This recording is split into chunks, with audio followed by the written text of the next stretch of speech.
नमस्कार, मैं दरिया शौकीन। आज मैं आपके सामने हूँ एक ऐसी शख्सियत को लेकर जिन्होंने दादा लक्ष्मी मूवी को लिखा और साथ ही सुपरहिट मूवी चंद्रावल में एक नेगेटिव किरदार को भी निभाया। आज मिलते हैं उनसे।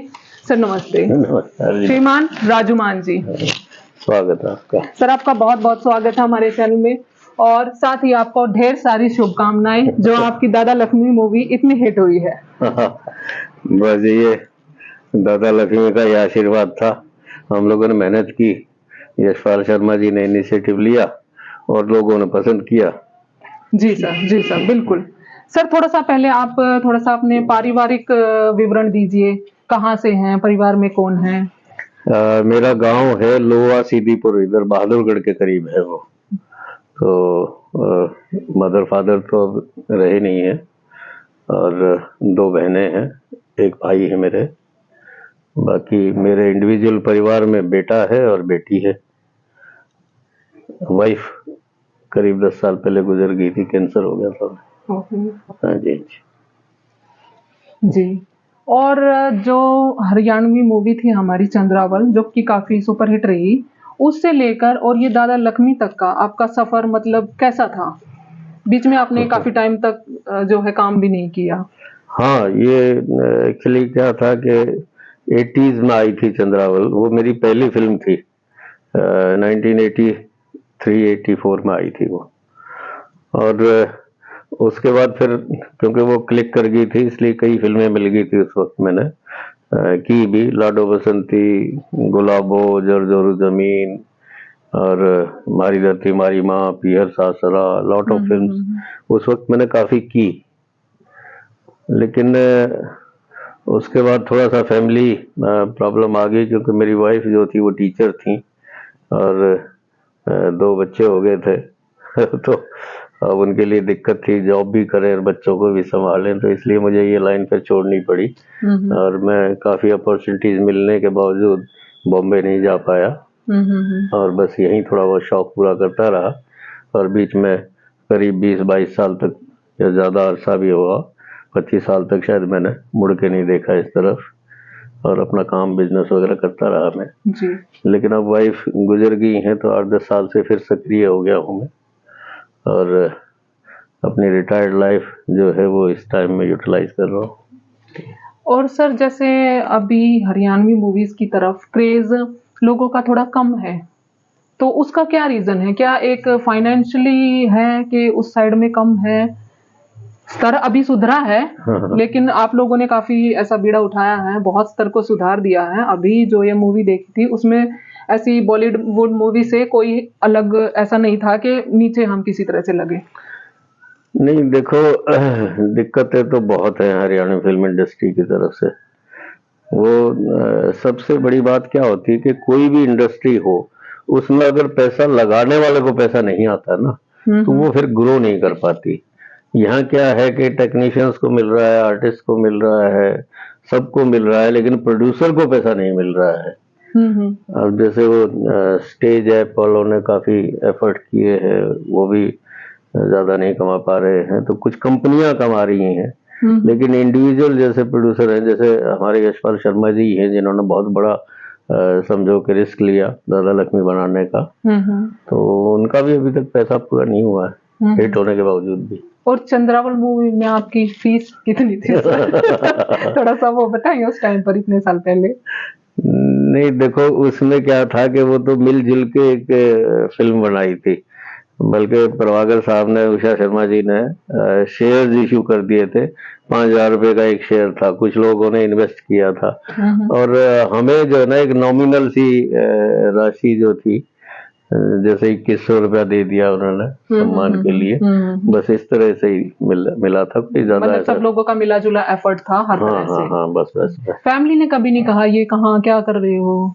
क्योंकि उस टाइम पर तो इतना क्रेज था नहीं। फैमिली में मतलब गांव से तो मैं छोड़ के आ ही गया था, वहाँ बड़े भाई की फैमिली रहती है और यहाँ दिल्ली सेटल हो गया था मैं।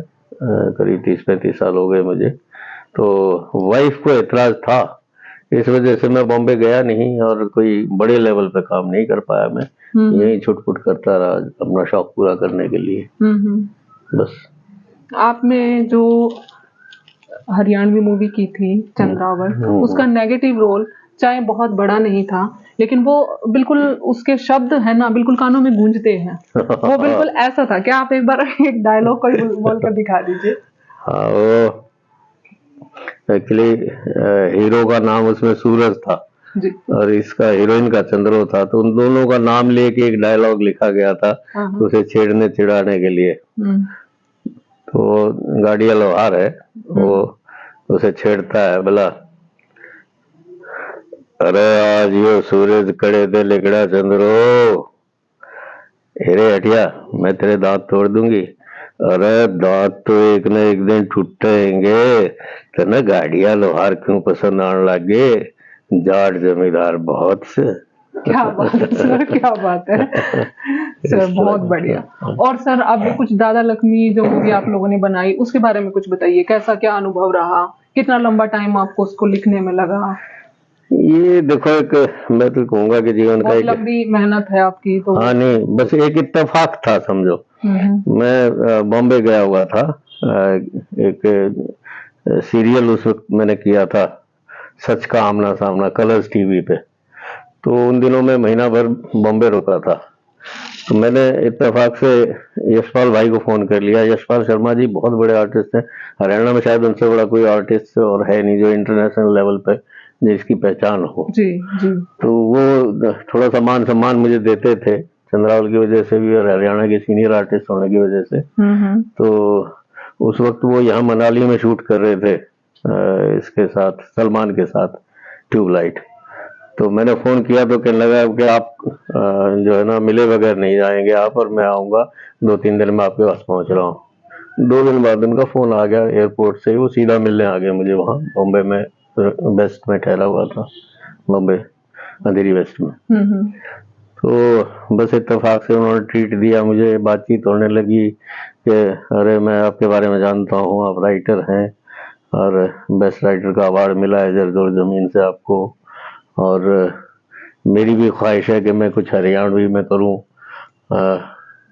लेकिन क्या करूँ ये समझ में नहीं आता। तो अभी मैंने एक सब्जेक्ट सेलेक्ट किया है, नाना पाटेकर का कोई प्ले था, तो वो प्ले का जिक्र उन्होंने किया कि भाई इस पे आप हरियाणवी फिल्म लिख दो, इस तरह की कोई फिल्म। तो मैंने कहा भाई इस बारे में तो मुझे ज्यादा नहीं मालूम है, आप बता दो ये क्या है। तो उन्होंने कहा कि भाई एक ऐसे कलाकार की कहानी है जिसने पूरा जीवन कला को समर्पित कर दिया और बाद में बड़ी मिजरेबल लाइफ उसकी गुजरी, और मतलब जो उसका ड्यू था, पैसा या रिस्पेक्ट जो कुछ मिलना चाहिए था, वो सब नहीं मिला, क्योंकि वो एक सुलझा हुआ प्योर कलाकार था, सरस्वती का पुजारी था इस वजह से। तो मैंने कहा भाई ये सेम ऐसी कहानी जो है हमारे यहाँ दादा लक्ष्मी की भी है, पंडित लक्ष्मी चंद हुए हैं, तो अब हरियाणा में बनाना है तो आप वही बना लो। तो उनको बात जम गई, कहने लगा कि मुझे उनके बारे में ज्यादा नॉलेज नहीं है, तो सिर्फ नाम सुना है उनका। तो मैंने उन्हें उनकी लाइफ के बारे में बताया, उनकी रागनियां 1-2 गा के सुनाई उन्हें कि भाई इस तरह की बातें हैं, और ये अप्रिशिएटेड। उन्होंने कहा भाई ये सब्जेक्ट मेरा हो गया, आप लिखो। और उसी वक्त उन्होंने मुझे 11,000 रुपए दे दिए उन्हें। अच्छा। और कहने लगे बस लॉक कर दो इसे। तो वीडियो बना ली उन्होंने, रिकॉर्ड कर ली कि आज से शुरुआत हो गई है। और फिर बस वो मेरे पास घर आ जाते थे जब भी उन्हें दिल्ली में आना होता था, डिस्कशन चलता रहता, जैसे वो सजेशन देते कुछ इम्प्रोवाइजेशन हो जाती और मैं लिखता रहता जी। काफी रिसर्च की मैंने, 1.5-2 साल लगा, जहाँ जहाँ पता चलता था कि भाई जो लोग उनके बारे में जानते हैं लक्ष्मी चंद के बारे में, उनसे जाता पूछता।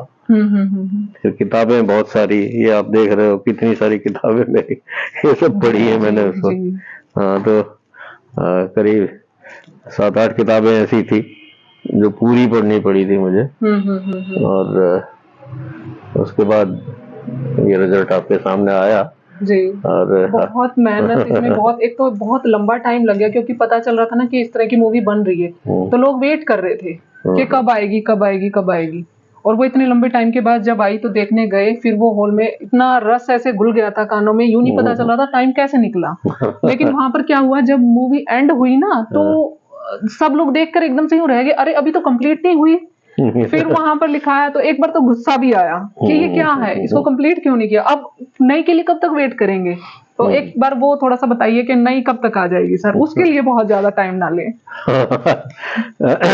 असल में इसमें ज्यादा वक्त इस वजह से लगा कि यशपाल बहुत बिजी आर्टिस्ट है जी, और वो बहुत कम टाइम निकाल पाते थे, तो इस वजह से इसमें ज्यादा देर लगी। और ये उनका पहला वेंचर था, मतलब एज डायरेक्टर उन्होंने पहली फिल्म की थी, इसलिए भी थोड़ा सा टाइम ज्यादा लग गया। अगली फिल्म में ज्यादा टाइम नहीं लगेगा और उनका प्लान है कि फरवरी या मार्च में शुरू करेंगे। और मतलब 24 के एंड से पहले पहले जो है 2024 के एंड नहीं फिल्म आ जाएगी कंप्लीट। ठीक है, फिर ठीक है सर। और अब इस मूवी का कोई डायलॉग एक बार बोल के दिखा दीजिए। आपने तो सारे लिखे हुए हैं, आपको तो सारे डायलॉग बहुत अच्छे लगे हमें, कोई भी आप एक बोल के दिखा दीजिए। इसमें एक कैरेक्टर मैंने किया है जो दो बुड्ढे जो बैठे रहते हैं, वो बेस्ट था। तो ऐसा होता है। हाँ, वो अपने साथी को यूं देखते हुए और यूं कहता, बोला जगते की बहू दिख जी, तन्ने क्यों कर बेड़ा पाट्या तुम पहचानो सुमे इसकी। बहुत बढ़िया। ऐसा सच में होता है, ये बिल्कुल सारे रोल सारे डायलॉग इस तरह के थे जो हम लोग बोलते हैं, यूज करते हैं, तो सब कुछ बिल्कुल इतना अपनापन ऐसा लग रहा था। सब बहुत खुशी हुई। आपको ढेर सारी बधाइयां इस मूवी के लिए। धन्यवाद धन्यवाद, शुक्रिया। और अब आप किन प्रोजेक्ट पे काम कर रहे हैं, थोड़ा सा उसके बारे में बताइए। मैं अब बस दया है परमात्मा की, एक तो ये पार्ट 2 है ही पेंडिंग हमारा, राधा लक्ष्मी पार्ट 2, और इसके अलावा एक हमारे इसके पुलिस के जो है बहुत बड़े अफसर हैं भीषम सिंह जी, तो वो उन्होंने मुझे एक सब्जेक्ट बनाने के लिए दिया है, दिल बंजारा। अच्छा जी। तो उनके लिए वो फिल्म लिख रहा हूँ मैं। अच्छा। और इन सब से बड़ी मैं आपको दिखा दूं, मैं तो इन्हीं में डूबा रहता हूँ यहाँ। मेरे आसपास सब आप किताबें देखोगे, ये देखो, ये सब पिछले 2 महीने 3 महीने में ये सब इतना ग्रंथ लिखा है मैंने। तो ये छुटराम जी जो है वो हरियाणा की नंबर 1 पर्सनालिटी हुई है और जिन्हें इंटरनेशनल लोग भूल नहीं सकते। सर उनकी कहानी को सत्य करने जा रहे हैं, दिखाने जा रहे हैं बिल्कुल पर्दे पर। Thank you sir. ये बहुत बड़े बजट की फिल्म है। हाँ जी। और वेद प्रकाश सहवाग जी हैं, पवन मान जी हैं मेरे मित्र, वो लोग इसे मिलके बना रहे हैं बड़े बजट की जी। और इसका कारण बड़े बजट का होना यह है कि इसका कैनवास बहुत बड़ा है इस फिल्म का, क्योंकि छोटूराम जी ने बहुत बड़े बड़े काम किए हैं और उनकी लाइफ में मतलब गांधी जी भी आए हैं, भगत सिंह भी आया है, लाला लाजपत राय भी आए हैं, मदन मोहन मालवीय जी भी आए हैं, तो टैगोर जी, मतलब कितने लोग उनकी लाइफ में आए हैं। तो वो कैरेक्टर्स जैसे जिन्ना के साथ उनकी बड़ी झड़प है। हाँ, तो जिन्ना उस वक्त पाकिस्तान बनाना चाहते थे और ये हक में नहीं थे। तो बहुत बड़े बड़े काम उन्होंने किए और बहुत बड़े बड़े लोगों से उनका संपर्क था। तो वो सभी कैरेक्टर्स इस फिल्म में हैं, इसलिए इसका कैनवास बहुत बड़ा हो गया। सारी डिटेल हमें मिलेगी। हाँ जी, हाँ जी जी। तो देखिए, अभी हमने सर से इतना कुछ जाना, सर बहुत बहुत थैंक यू। और अभी हम नई नई स्टोरीज लेंगे आपसे, जो कि पर्दे पर हमारे उन कलाकारों को ये सच कर रहे हैं जो कहीं खो गए थे, जो सिर्फ हम अपने बड़ों की जुबान से सुनते हैं, उन्हें हम पर्दे पर देखेंगे और अच्छे से समझेंगे। तो thank you sir, thank you so much.